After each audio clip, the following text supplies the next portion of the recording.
میرے انتہائی معزز سامعین اور سامعات، جیسا کہ میں نے اپنے گزشتہ بیان میں یہ بات عرض کی تھی کہ انشاءاللہ زندگی رہی اور موقع ملا تو آپ کے سامنے اپنی دوسری نشست میں قبر کے عذاب کے متعلق یا قبر کی زندگی سے متعلق چند باتیں عرض کروں گا۔ تو اللہ رب العالمین کا لاکھ لاکھ شکر ہے اور کرم ہے کہ رب العالمین نے موقع عطا فرمایا کہ آپ کے سامنے چند باتیں عرض کرنے کے قابل ہوا۔ میں سب سے پہلے آپ حضرات کے سامنے اپنی گفتگو کا خلاصہ عرض کر دیتا ہوں تاکہ بات سمجھنا آسان ہو جائے۔ انشاءاللہ سب سے پہلے میں وہ احادیث مبارکہ آپ کے سامنے ذکر کروں گا کہ جس میں جناب نبی کریم صلی اللہ علیہ وسلم نے اس قبر کی زندگی کو بیان فرمایا اور وہاں کے احوال کو بیان فرمایا ہے۔ اس کے بعد میری گفتگو کا دوسرا حصہ اس بات پر مشتمل ہوگا کہ جب انسان فوت ہو جاتا ہے تو فوت ہونے کے بعد فوراً کیا عذاب شروع ہو جاتا ہے مرنے کے بعد کا، یا قبر میں جانے کے بعد ہی انسان کے اوپر عذاب شروع ہو جاتا ہے۔ اسی طریقے سے اگر کوئی نیک انسان ہے جس کے لیے رب العالمین نے جنت کا فیصلہ کیا ہے، تو کیا اس دنیا سے جانے کے فوراً بعد قبر میں جانے سے پہلے پہلے ہی اسے وہ جنت کی نعمتیں ملنا شروع ہو جاتی ہیں، یا وہ جب قبر میں جائے گا تو پھر جنت کی نعمتیں اسے ملیں گی؟ تو میں چند واقعات آپ کے سامنے عرض کروں گا کہ جس سے یہ ثابت ہوگا کہ قبر میں جانے سے پہلے ہی جب انسان ابھی اپنے گھر میں میت ہوتا ہے اور فوت ہو جاتا ہے تو اسی موقع پہ اس کے رشتہ داروں کے سامنے بھی کبھی ایسا ہوتا ہے کہ رب العالمین عبرت کے طور پہ دوسروں کو عبرت دینے کے لیے اور دوسروں کو ڈرانے کے لیے، بات سمجھانے کے لیے اس مردے پہ قبر کے حالات کو زندگی میں ہی یعنی اس دنیا میں ہی شروع کر دیتے ہیں۔ اس کے بعد میری گفتگو کا تیسرا حصہ جو اصل حصہ ہے وہ یہ ہے کہ عذاب قبر یعنی قبر میں جانے کے بعد میں چند واقعات عرض کروں گا کہ جس میں قبر کا عذاب آپ کو سامنے نظر آئے گا کہ چند ایسے بے بدقسمت لوگ کہ جنہیں رب العالمین کی طرف سے قبر کا عذاب دیا گیا، اور اسی طریقے سے وہ خوش قسمت حضرات کہ جنہیں رب العالمین نے قبر میں اچھی زندگی عطا فرمائی اور ان کی قبر کو رب العالمین نے جنت کا باغ بنایا۔ تو یہ تمام گفتگو انشاءاللہ آج کی اس مجلس میں آپ کے سامنے آئے گی۔ اللہ رب العالمین سے دعا ہے کہ مجھے حق سچ گفتگو کرنے کی توفیق عطا فرمائے اور آپ تمام کو گفتگو سننے کے بعد عمل کرنے کی بھی توفیق عطا فرمائے۔ میں نے جو اپنے خطبے میں حدیث پڑھی ہے، یہ حدیث حضرت عثمان رضی اللہ تعالی عنہ، یہ جو ابو لیلہ ہیں حضرت عثمان رضی اللہ تعالی عنہ کے آزاد کردہ ہیں، ان سے روایت ہے۔ یہ فرماتے ہیں کہ نبی کریم صلی اللہ علیہ وسلم کا معمول یہ تھا کہ اذا فرغ من دفن المیت، کہ جب آپ کسی میت کو دفن کرنے سے فارغ ہو جاتے، وقف علیہ، تو اس کی قبر کے پاس تھوڑی دیر کھڑے ہو جاتے، وقال، اور آپ ارشاد فرماتے تھے، وہاں جو لوگ موجود ہوتے آپ ان سے ارشاد فرمایا کرتے تھے، استغفروا لاخیکم، اپنے بھائی کے لیے استغفار کرو، اپنے بھائی کے لیے اللہ سے معافی مانگو، وصلوا لہ التثبیتا، اور اپنے بھائی کو قبر میں سوال جواب کے بارے میں ثابت قدمی کی نصیحت کرو، فإنہ الآن یسأل، اس لیے کہ تھوڑی دیر میں ہی اب اس سے حساب کتاب شروع ہونے والا ہے۔ تو اس حدیث مبارکہ میں نبی کریم صلی اللہ علیہ وسلم نے جو لوگ موجود تھے دائیں بائیں ان سے آپ یہ ارشاد فرمایا کرتے تھے کہ اپنے بھائی کے لیے استغفار کرو، اس لیے کہ اس کی زندگی کا سب سے مشکل مرحلہ اب آنے والا ہے کہ جہاں یہ اکیلا ہے، اس کی مدد کرنے والا کوئی نہیں۔ سوال اور جواب کا سلسلہ جو زندگی کے متعلق ہے، جیسے میں نے عرض کیا تھا کہ یہ جو سوال اور جواب ہوتے ہیں، پہلا سوال یہ ہوتا ہے قبر کے اندر کہ من ربو کا، آپ کا رب کون ہے؟ دوسرا سوال ہوتا ہے من نبیو کا، کہ آپ کا نبی کون ہے؟ اور تیسرا سوال یہ ہوتا ہے کہ ما دینو کا، آپ کا دین کیا ہے؟ تو انسان ان سوالوں کا جواب دیتے ہوئے بڑا گھبراتا ہے کہ اگر وہ انسان نیک نہ ہو تو حدیث میں آتا ہے کہ پھر وہ ہر سوال کے بارے میں کہتا ہے ہا لا ادری، ہائے افسوس کہ مجھے معلوم نہیں ہے۔ تو فرشتے ہر مرتبہ سوال کے بعد جب یہ جواب سنتے ہیں کہ مجھے معلوم نہیں ہے، اسے لوہے کے ڈنڈوں سے مارا جاتا ہے جو کہ آگ کے بنے ہوتے ہیں، ان سے آگ نکل رہی ہوتی ہے، اور اس ایک ڈنڈے کو لگنے کے بعد وہ مردہ 70 زمین نیچے چلا جاتا ہے۔ تو بہرحال اس حدیث مبارکہ میں جناب نبی کریم صلی اللہ علیہ وسلم نے یہاں جو لوگ کھڑے تھے انہیں یہ نصیحت کی کہ اپنے بھائی کے لیے استغفار کرو۔ تو اس سے یہ معلوم ہوا کہ قبر کے اندر جو زندگی ہے وہ ایک الگ سی زندگی ہے۔ دیکھیں، اللہ رب العالمین نے جو انسان کو پیدا کیا ہے، یہ انسان پیدا تو ہوا تھا، پیدا ہونے سے پہلے کچھ نہیں تھا، لیکن جب یہ پیدا ہو گیا تو اب اس کی زندگی کبھی ختم ہونے والی نہیں ہے۔ آج بعض ناسمجھ یہ سمجھتے ہیں کہ شاید یہ دنیا کی زندگی ہی سب کچھ ہے، اور پھر وہ آخرت کی زندگی کے لیے بالکل تیار نہیں ہوتے اور اس دنیا کی زندگی کو ہی سب کچھ سمجھ بیٹھتے ہیں۔ دیکھیں، انسان کی زندگی میں 5 مراحل آتے ہیں، چاہے وہ مرد ہو یا چاہے خاتون ہو، اس کی زندگی میں 5 مراحل آتے ہیں۔ پہلا مرحلہ وہ ہوتا ہے کہ جب وہ روح کی شکل میں ہوتا ہے، اس کے اندر جان نہیں ہوتی، اس کے اندر جسم نہیں ہوتا، لیکن صرف روح ہوتی ہے۔ اسی کے بارے میں رب العالمین نے قرآن مجید میں فرمایا، الستُ بربکم، کہ جب ہم سب روح کی حالت میں تھے، ہماری روحیں موجود تھیں، تو اللہ رب العالمین نے ہم سے وعدہ لیا تھا کہ کیا بتاؤ میں تمہارا رب نہیں ہوں؟ قالوا بلا، تو قرآن کہتا ہے کہ سب روحوں نے کہا تھا کہ جی ہاں، آپ ہمارے رب ہیں۔ تو یہ انسان کی زندگی کا پہلا مرحلہ تھا۔ انسان کی زندگی کا دوسرا مرحلہ، کہ جس کو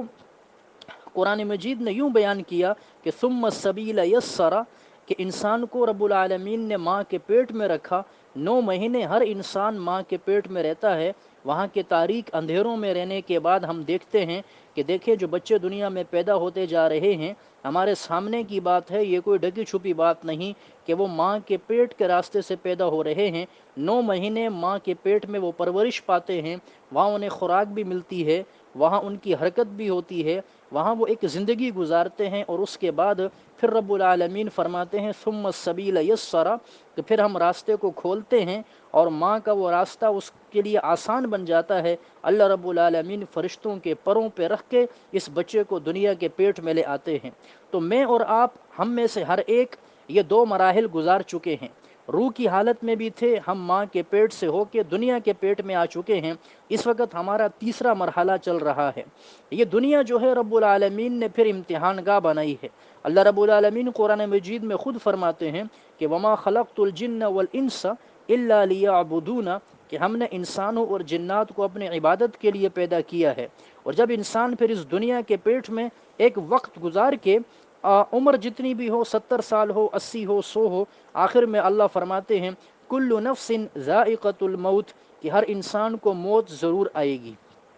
تو گویا کہ ہم نے یہاں ہمیشہ نہیں رہنا، اس تیسرے مرحلے کو گزار کے پھر ہم نے قبر کے مرحلے میں جانا ہے، جس کے بارے میں نبی کریم صلی اللہ علیہ وسلم نے فرمایا انما القبر روضۃ من ریاض الجنہ او حفرۃ من حفر النار، کہ یہ قبر یا تو جنت کے باغوں میں سے ایک باغ ہے یا جہنم کے گڑھوں میں سے ایک گڑھا ہے۔ تم اسے ویسے ہی کوئی کھڈا نہ سمجھو، بلکہ یا تو یہ تمہاری جنت ہوگی یا یہ تمہارے لیے جہنم ہوگی۔ تو رب العالمین کی طرف سے یہ چوتھا مرحلہ ہے۔ اور 5واں اور آخری مرحلہ ہے، وہ یا تو ہمارا نصیب جنت ہوگا یا ہمارا نصیب جہنم میں ہوگا۔ اللہ رب العالمین ہم سب کو جنت الفردوس میں جگہ عطا فرمائے۔ تو میں عرض یہ کر رہا تھا کہ رب العالمین نے انسان کی زندگی میں مختلف مراحل طے کیے ہیں اور مختلف مراحل رکھے ہیں۔ اب تیسرا مرحلہ وہ قبر کا مرحلہ ہے، اسی کے متعلق میں چند باتیں آج عرض کرنا چاہ رہا ہوں۔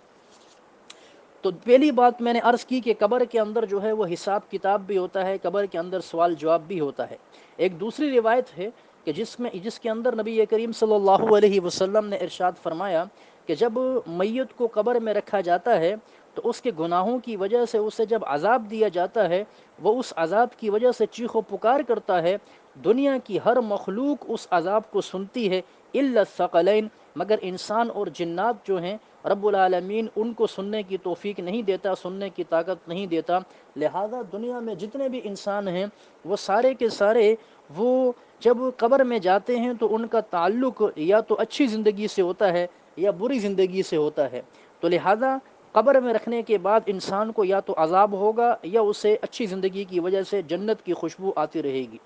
اب انسان اور جنات کیوں نہیں سن سکتے؟ تو حدیث میں آتا ہے کہ نبی کریم صلی اللہ علیہ وسلم نے ارشاد فرمایا کہ انسان اور جنات اگر یہ عذاب کو سن لیں تو پھر آپ نے فرمایا کہ وہ عذاب ایسا سخت ہے کہ اس کو سننے کے بعد، اس کو دیکھنے کے بعد تم اپنے مردوں کو دفن کرنا چھوڑ دو گے، یعنی ڈر کے مارے تم مردوں کو گھر میں ہی رکھو گے، انہیں قبر میں نہیں لے کے جاؤ گے کہ انہیں بڑا سخت عذاب ہوگا۔ اس لیے رب العالمین نے اس عذاب کو ہم سے دور کر رکھا ہے۔ لیکن کبھی کبھی عبرت کے طور پہ موت کے بعد بھی اور قبر کا عذاب بھی اور اس کے بعد اچھی زندگی جو ہے وہ موت کے بعد کی یا قبر کی اچھی زندگی اللہ رب العالمین ظاہر فرما دیتے ہیں۔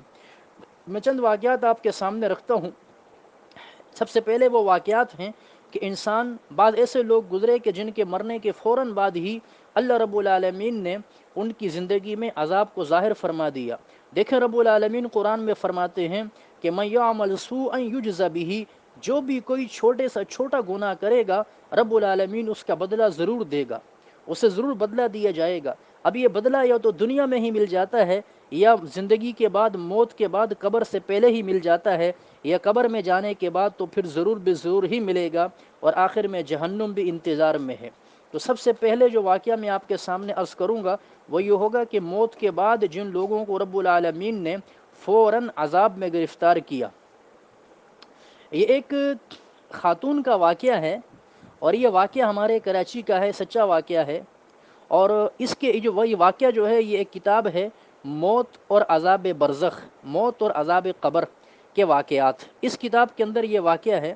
کہ یہ ایک نوجوان لڑکی تھی، اور رمضان المبارک کا مہینہ چل رہا تھا۔ دیکھیں ہمارے ہاں مشہور یہ ہے کہ رمضان میں جو فوت ہو جائے تو وہ بخشا بخشایا ہے۔ دیکھیں رب العالمین ہی جانتا ہے کہ اسے موت کس طریقے سے آئی ہے، کس حال میں آئی ہے، آیا موت کے وقت اس کا ایمان تھا یا نہیں۔ اس لیے کسی کے مرنے کے بعد فوراً جنت اور جہنم کا فیصلہ نہیں کرنا چاہیے کہ یہ جنتی ہے یا جہنمی ہے، یہ غیب کی باتیں ہیں جن رب ہی جانتا ہے۔ تو بہرحال یہ خاتون جو تھی ایک نوجوان لڑکی تھی، یونیورسٹی میں کالج میں پڑھنے والی، رمضان المبارک کے مہینے میں یہ عصر کے وقت تلاوت کر رہی تھی۔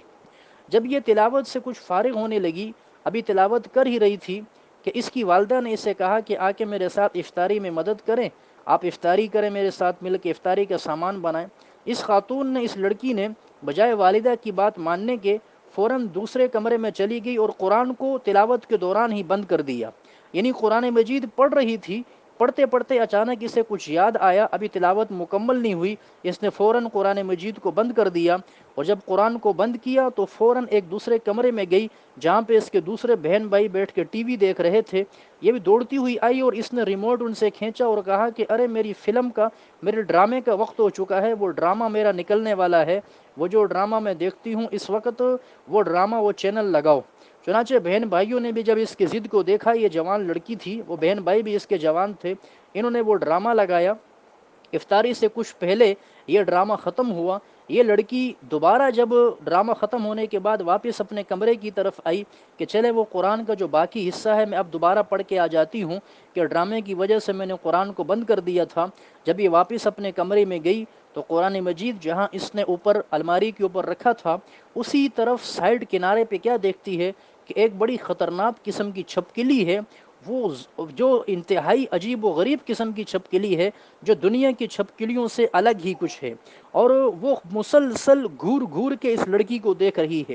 ابھی خاتون، یہ لڑکی اس سے گھبرا رہی تھی اور قریب تھا کہ یہ چیخ و پکار کرتی۔ رب العالمین کا نظام دیکھیں، یہ سب کچھ میرے رب کے کنٹرول میں ہے۔ اگر رب العالمین اس زمین کے اندر کی مخلوق کو نکالے، انسان دنیا میں رہ نہیں سکتا۔ رب العالمین چاہے تو انسان اپنے بستر پہ ہی ایسا مجبور اور لاچار ہو جائے کہ ہل نہیں سکے گا۔ یہ خاتون، یہ لڑکی ابھی یہ منظر دیکھ ہی رہی تھی کہ ایک چھپکلی ہے، فوراً اسی دیوار پہ سے دوسری، تیسری، چوتھی، حتیٰ کہ 20 سے زائد چھپکلیاں اسے نظر آنے لگیں، اور ہر ایک چھپکلی بڑے خطرناک انداز سے اس کی طرف دیکھ رہی تھی۔ دیکھتے ہی دیکھتے وہ سارا کمرہ اس کا چھپکلیوں سے بھر گیا، اور اچانک سب نے مل کے، سب چھپکلیوں نے مل کے اس لڑکی پہ حملہ کیا، اس کے جسم کے ساتھ چپک گئیں، اس کے جسم کو نوچنے لگیں۔ اس نے چیخ و پکار شروع کی۔ چیخ و پکار سن کے اس کے گھر والے جب اس کے کمرے میں آئے تو کیا دیکھا کہ چھپکلیوں نے اسے گھیر رکھا ہے اور یہ نیچے پڑی ہے اور مردہ حالت میں ہے۔ ظاہر ہے ایک چھپکلی اگر انسان کو ڈنگ مار دے تو اس کا زہر اتنا ہوتا ہے، یہ تو اتنی چھپکلیوں نے اسے مل کے کھایا تھا، یہ فوراً ہی مر گئی۔ لیکن اللہ کا کرنا ایسا ہوا کہ یہ چھپکلیاں یہ مرنے کے بعد اس کے جسم سے الگ نہیں ہو رہی تھیں۔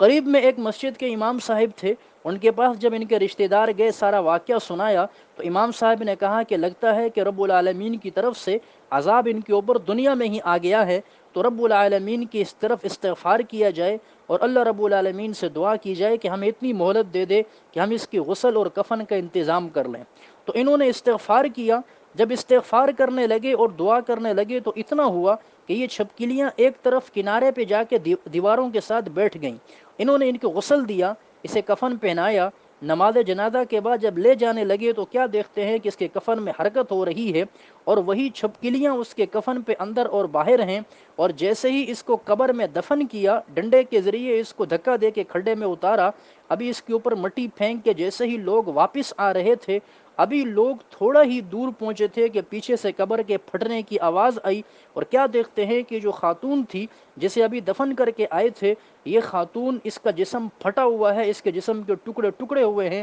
اور اس کی لاش قبر سے باہر ہے. بہت سارے لوگ یہ منظر دیکھ کے وہاں بے ہوش ہوئے، بہت سارے لوگوں کا انتقال بھی ہو گیا اس عجیب منظر کو برداشت نہ کر سکنے کی وجہ سے. تو دیکھیں رب العالمین کی حکم کی نافرمانی کی. ایک تو والدہ کے حکم کو نہیں مانا کہ وہ بلا رہی تھی یہ نہیں گئی، دوسری قرآن کی بے ادبی کی کہ قرآن مجید سامنے ہے اور اس قرآن مجید کے سامنے اس نے ڈرامے کو ترجیح دی. قرآن کو بند کر کے وہ ڈرامہ دیکھنے چلی گئی، بے حیائی دیکھنے چلی گئی، اور جب واپس آئی تو قرآن کو کھولنے کے لیے آئی. رب العالمین نے گویا کہ یوں فرمایا کہ اب ہمیں تیرے قرآن پڑھنے کی کوئی ضرورت نہیں ہے، تو نے ڈرامے کو ترجیح دی تھی، اب ہم تجھے دنیا میں عبرت کا نشان بنا دیں گے. تو دنیا میں دیکھیں زمین نے بھی اسے قبول نہ کیا، موت سے پہلے ہی اللہ نے اسے عذاب کے اندر مبتلا کر دیا. اور قبر اس کے بعد اب آنے والی جو زندگی قیامت تک کی ہے، رب العالمین اسے کس عذاب میں گرفتار کریں گے.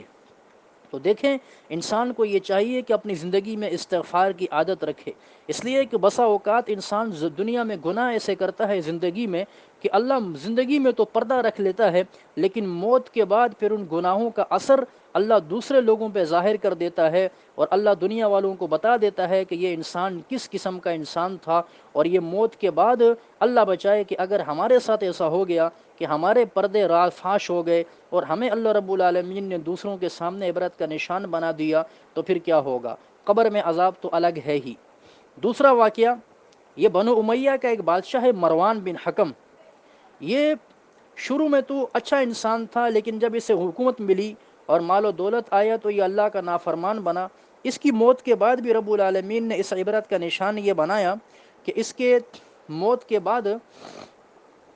ایک واقعہ یہ نمودار ہوا ایک عجیب و غریب قسم کا، کہ لوگوں نے دیکھا کہ جب اسے غسل دے کے اور کفن دے کے لوگ اسے دفن کرنے کے لیے اب چارپائی کو اٹھانے لگے تو اس کے کفن میں بھی حرکت شروع ہو گئی. اس کے کفن کے اندر سے ایسا لگا جیسے کوئی چیز ہل رہی ہے. لوگوں نے سمجھا کہ شاید یہ زندہ ہو گیا ہے، لیکن جب کفن کو ہٹایا تو ایسا عجیب اور غریب اور دل خراش قسم کا منظر تھا کہ جسے دیکھ کر بہت سے لوگ بے ہوش ہو گئے، برداشت نہ کر سکے. کیا دیکھتے ہیں کہ ایک انتہائی کالے رنگ کا خطرناک سانپ ہے جو اس کے ناک کے ایک سوراخ سے نکل کے دوسرے سوراخ سے اندر دماغ کی طرف جاتا ہے اور پھر واپس دماغ کے راستے سے ہو کر وہ پہلے سوراخ سے نکلتا ہے، وہاں سے منہ نکال کے پھر دوسرے راستے سے اندر چلا جاتا ہے. یوں ہی مسلسل اس کے ساتھ ایسا ہو رہا تھا، اور اسی حال کے اندر ہی لوگوں نے بڑی مشکل سے اسے اٹھایا اور اٹھا کر کے اسے قبر کے حوالے کیا. یہ دنیا کا عذاب تھا، پتہ نہیں موت کے بعد اس کے ساتھ کیا ہوگا. ہمارے یہاں کراچی کا ایک واقعہ ہے جسے حضرت مفتی رشید احمد لدھیانوی صاحب دامت برکات رحمہ اللہ نے اپنی کتاب ٹی وی اور عذاب قبر میں نقل کیا کہ ایک شخص کا جب انتقال ہوا تو انتقال کے بعد فوراً ہی ابھی اسے دفن نہیں کیا گیا تھا، وہ اپنی میت کی چارپائی پہ موجود تھا، اسی چارپائی پہ تھا، جنازے والی چارپائی پہ، کہ اچانک اس کے جسم پہ لوگوں نے دیکھا کہ بچھو چپک گئے تھے اور وہ بچھو اس سے الگ نہیں ہو رہے تھے. تو رب العالمین کے پھر پیارے لوگ دنیا میں ہوتے ہیں جو مسائل کا حل بتاتے ہیں. قریب میں ایک عالم موجود تھے، جب ان کے پاس گئے مسائل کو لے کر کے تو پھر حضرت نے بتایا کہ ایسا کریں کہ استغفار کریں. استغفار کی، وہ خود تشریف لائے، ان بچھوں کو مخاطب کر کے کہا کہ اگر اللہ نے تمہیں عذاب پہ مسلط کیا ہے تو پھر ہمیں بھی اللہ کا حکم یہ ہے کہ ہم اسے دفن تو کریں، ہمیں اس کی میت کو اٹھانے دیں اور اسے قبر تک پہنچانے دیں. تو جب یہ دعا کی گئی اور یہ بات چیت کی گئی تو یہ بچھو تھوڑی دیر کے لیے ہٹے، اسے غسل دیا گیا، اسے کفن پہنایا گیا، اسے قبرستان کی طرف لے جایا گیا، اور وہاں جا کر کے اسے جب قبر میں رکھا گیا تو کیا دیکھا کہ جو قبر موجود تھی اس کی اس قبر میں بچھو پہلے سے ہی یہ سارے کے سارے وہاں جمع تھے. رب العالمین ہر چیز پہ قادر ہے. انہوں نے اس بچھو کو ان بچھوں کو یہاں سے اٹھا کے اس قبر میں پہنچا دیا. آخر مجبوراً انہی بچھوں والی قبر کے اندر اسے دفن کرنا پڑا، اس لیے کہ اس عالم نے بتایا تھا کہ اس کے اوپر عذاب شروع ہو چکا ہے. لہٰذا جب یہ عذاب ہے تو اس سلسلے میں اب اس سے بچنا ممکن نہیں ہے. آپ دنیا میں کہیں بھی اس کی قبر کھودو گے یہ بچھو وہاں نکلیں گے. لہٰذا انہی بچھوں کے درمیان اسے چھوڑ دیا گیا. اب اندازہ لگائیے کہ رات کی تنہائی ہے، اکیلا ہے، نہ وہاں بستر ہے نہ کپڑے ہیں، بچھو ہی بچھو ہیں. اب وہ انسان پوری قبر کی زندگی ایسے ہی گزارے گا. اللہ رب العالمین ان حالات سے ہماری حفاظت فرمائے. تو یہ چند واقعات تھے جو میں نے عرض کیے کہ موت کے بعد قبر سے پہلے پہلے انسان کو کیسے عذاب میں مبتلا کیا جاتا ہے. اب وہ واقعات سنیے کہ موت کے بعد اچھے حالات، یعنی قبر میں دفن کرنے سے پہلے اچھے جو حالات ہوتے ہیں وہ کس قسم کے حالات ہیں. کہ اللہ رب العالمین نے بعض خوش قسمت لوگوں کو یہ خوش قسمتی عطا فرمائی، خوش بختی عطا فرمائی کہ ابھی دفن ہونے سے پہلے ہی رب العالمین نے دنیا والوں کو بتا دیا کہ یہ میرے پسندیدہ لوگ ہیں اور یہ میرے جنتی قسم کے لوگ ہیں. حضرت عمر بن عبدالعزیز رحمۃ اللہ علیہ، جن کو عمر ثانی بھی کہا جاتا ہے، یہ انتہائی عظیم انسان ہیں اور انتہائی عبادت گزار قسم کے انسان تھے. رب العالمین نے 3 بر اعظموں کا بادشاہ انہیں بنایا تھا، لیکن اللہ رب العالمین کی اتنی عبادت کیا کرتے تھے، راتوں کو قیام کی وجہ سے ان کے جسم پہ نشانات پڑ گئے تھے، انتہائی روزے رکھنے کی وجہ سے جسم ان کا دبلا پتلا ہو چکا تھا، اور یہ اس قسم کے عجیب و غریب قسم کی زندگی انہوں نے گزاری، تقوی اور للہیت کی زندگی گزاری کہ تاریخ نے وہ وقت بھی دیکھا کہ جب 3 بر اعظموں کا بادشاہ عید کا موقع آیا تو گھر والی نے کہا، بیگم نے کہا، فاطمہ بنت عبد الملک نے کہا کہ حضرت بچوں کے لیے نئے کپڑے نہیں ہیں، بچوں کے لیے نئے کپڑے تو سلوا دیں. یہ اپنے وزیر خزانہ کے پاس گئے کہ بھائی میرے پاس تو اتنے پیسے نہیں ہیں کہ اپنے بچوں کے لیے میں عید پہ نئے جوڑے بنوا سکوں، تم مجھے قرضہ دے دو کہ میں تمہیں اگلے مہینے واپس دے دوں گا، عید پہ بچوں کے نئے کپڑے سلائی کر دوں. وزیر خزانہ بھی آخر حضرت عمر بن عبدالعزیز رحمہ اللہ کا تھا، جس کی تربیت بڑی اچھی ہوئی تھی. اس نے ایک جملہ کہا، حضرت میں آپ کو قرضہ تو دینے کے لیے تیار ہوں، لیکن آپ کیا مجھے اس بات کی گارنٹی دیتے ہیں کہ آپ اگلے مہینے تک زندہ رہیں گے اور قرضہ واپس کر سکیں گے؟ تو حضرت عمر بن عبدالعزیز رحمہ اللہ نے جب یہ سنا تو آپ کی آنکھوں سے آنسو جاری ہو گئے، اور آپ نے اس موقع پہ ایک جملہ کہا کہ عمر بن عبدالعزیز اس قرض کے بوجھ کو برداشت نہیں کر سکتا، میرے بچوں کو پرانے کپڑے پہننے پڑیں تو پہنے، میں ان کی وجہ سے اپنی آخرت کو برباد نہیں کر سکتا. گھر پہنچے تو گھر والی نے پوچھا کہ کیا ہوا، آپ نے کچھ لایا نہیں، بچوں کے لیے کپڑے نہیں خریدے؟ تو آپ نے سر جھکایا، آنکھوں سے آنسو جاری ہو گئے. فرمایا عمر بن عبدالعزیز اپنے بچوں کو جہنم کی آگ کے کپڑے نہیں پہنا سکتا، میں قرض لے کر کے بچوں کو کپڑے نہیں پہناؤں گا، نہ معلوم میری زندگی رہے یا نہ رہے، پھر یہ قرض میں ادا کر سکوں یا نہ کر سکوں. تو چنانچہ تاریخ نے وہ وقت دیکھا کہ جب 3 بر اعظموں کا بادشاہ، اس کی اولاد عید کے دن پرانے کپڑے پہن کے گھوم رہی تھی اور عوام کے بچوں نے نئے کپڑے پہنے ہوئے تھے. آپ کی زندگی میں یہ تقویٰ تھا، یہ للہیت تھی. جب اس قسم کی زندگی آپ نے گزاری، 2 سال آپ نے حکومت فرمائی، اور اس کے بعد جب آپ کا انتقال ہونے لگا تو آپ نے اپنے وزیروں سے کہا کہ مجھ سے پہلے جو وزراء گزرے ہیں، جو بادشاہ گزرے ہیں، ان میں سے 2 کے میں نے جسم دیکھے ہیں، ان 2 کا چہرہ میں نے دیکھا ہے کہ ان کا چہرہ کالا پڑ چکا تھا موت کے بعد، اور قبلے سے ان کا چہرہ ہٹ چکا تھا. جیسے ہی ان کو قبر میں رکھا، قبلے سے چہرہ ان کا ہٹ گیا تھا، چہرہ ان کا سیاہ ہو گیا تھا. میں جب انتقال کر جاؤں تو مجھے دیکھنا کہ میرا رب میرے ساتھ کیا کرتا ہے. حضرت عمر بن عبدالعزیز رحمہ اللہ کا انتقال ہوا. ان کی میت کو جب لے جانے لگے اور قبرستان میں لے گئے، وہاں قبر کے قریب رکھا چارپائی کو بھی دفن کرنے کے لیے، کہ لوگوں نے دیکھا کہ ایک پرچی غائب کی طرف سے اڑتی ہوئی آئی اور حضرت عمر بن عبدالعزیز رحمہ اللہ کے کفن پہ سینے والی جگہ پہ آ کے ٹھہر گئی. لوگوں نے اس پرچی کو اٹھا کر کے دیکھا، اس پرچی پہ لکھا ہوا تھا کہ براءۃ